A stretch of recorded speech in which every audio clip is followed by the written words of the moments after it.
नमस्कार, मेरा नाम है विवेक शर्मा और आप मुझे देखते हैं बहुत सारे प्लेटफ़ॉर्म्स पर और मैं बात करता हूँ कैंसर की और मेंटल हेल्थ की। और जब मेरे साथ कोई ना कोई व्यक्ति होते हैं तो आपको समझ में आ जाता है कि मैं किसी को इंटरव्यू करने वाला हूँ।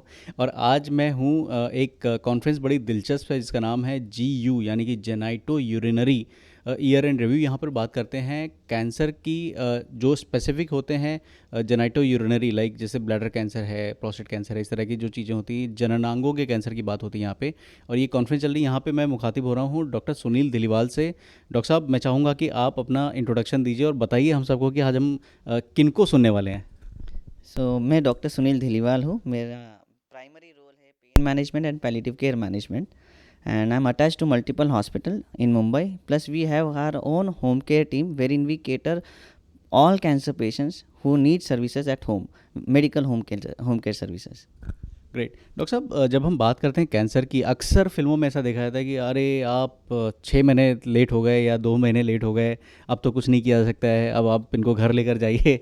तो ये जो सिचुएशन है, हालांकि ऑन अ लाइटर नोट सुनने में कुछ खास ये नहीं लगता है, लेकिन जिनके साथ होता है वो बड़ी पेनफुल सिचुएशन होती है, क्योंकि कई बार लोग कुछ कर नहीं पाते हैं और ऐसा बोलते हैं कि इसे एंड ऑफ लाइफ केयर या एंड ऑफ लाइफ थेरेपी इसको बोलते हैं। आपने क्योंकि होम केयर की बात करी, बहुत सारे पेशेंट जैसा कि मैं जानता हूँ आपके यहाँ आते हैं जो घर पे हैं, मोबाइल नहीं है या और भी उनकी ज़रूरतें हैं। तो हमें ये बताइए कि पैलेटिव केयर क्या होता है? क्या ये एंड ऑफ लाइफ केयर होता है कि मतलब अगर डॉक्टर ने बोल दिया कि पैलेटिव आपको ट्रीटमेंट मिलेगा तो मतलब अब कुछ किया नहीं जा सकता, ऐसा कुछ है?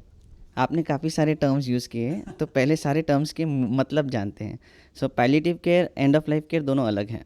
जब भी आप कैंसर की बात करते हो, उसमें 4 डॉक्टर का रोल होता है: medical oncologist, radiation oncologist, surgical oncologist, pain and palliative medicine specialist.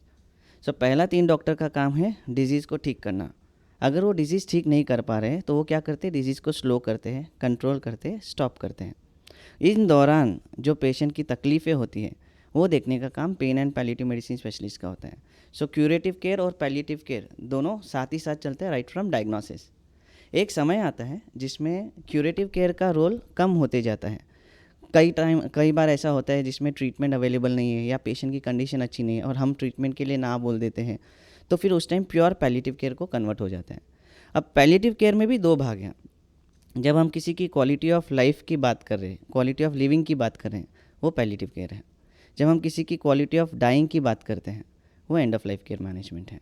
Palliative care is never at the end, it is right from the diagnosis, the early the better, to improve quality of life. वाह, ये बड़ी अच्छी चीज़ आपने बताई कि मतलब and of life care अलग है और पैलेटिव केयर अलग है। डॉक्टर साहब, हमें ये बताइए कि हमारे देश में, क्योंकि कैंसर जो है एक खासा मतलब एक कह सकते हैं कि एक पैंडमिक का रूप ले रहा है और बहुत सारे जो लोग हैं वो उम्र के पार करने के बाद, यानी कि 40-50 की उम्र में उनको कैंसर होता है। तो ये होम केयर जो थेरेपी होती है या होम केयर जो ऑप्शंस होते हैं, ये किन को दिए जाते हैं? क्या ये एज रिलेटेड है या क्या है?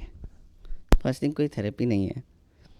85% चीज़ें घर के लेवल पे मैनेज होती हैं, 15% चीज़ों के लिए हॉस्पिटल ज़रूरी होता है। ओके। अच्छा। तो जब भी कैंसर पेशेंट है, अभी जैसे एग्जांपल, कैंसर पेशेंट ने कीमोथेरेपी लिया, घर पर आए। अब पोस्ट कीमोथेरेपी उनको जो प्रॉब्लम्स होती है, उनको बार बार हॉस्पिटलाइज करना पड़ता है, चाहे वो डिहाइड्रेशन हो गया, उल्टियाँ बंद नहीं हो रही है, जुलाब ज़्यादा है। ये जो छोटी मोटी चीज़ें हैं जो शुरुआती दौर पर अगर मालूम पड़ जाए तो घर के लेवल पे मैनेज होती हैं। हम क्या करते हैं, हम ब्रिज करते हैं। वो 85% चीज़ें जो घर के लेवल पे मैनेज करते हैं, उसके लिए एक प्रॉपर टीम लगती है जो हमारे पास है। होम हेल्थ केयर क्या है? It's a combination of hospital and home.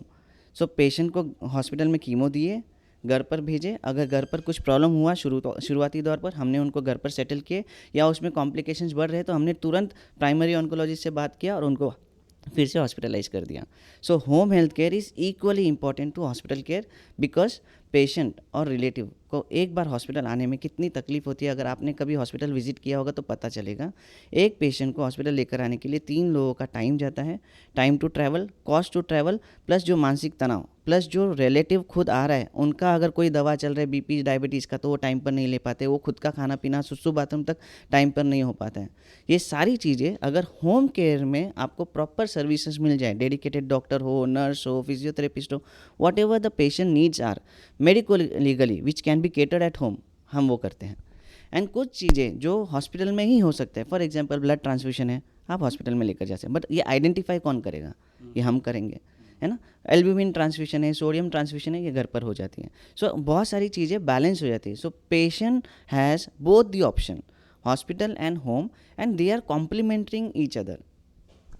Amazing, बहुत सारी चीज़ें मैं भी सीख रहा हूँ। और ये हैं डॉक्टर सुनील दिलीवाल, जो कि एक पेन एंड पैलेटिव फिजिशियन है, और मैं हूँ विवेक शर्मा, सोशल एंटरप्रेन्योर। हम बने रहेंगे आपके साथ और ढेर सारी बातें करेंगे।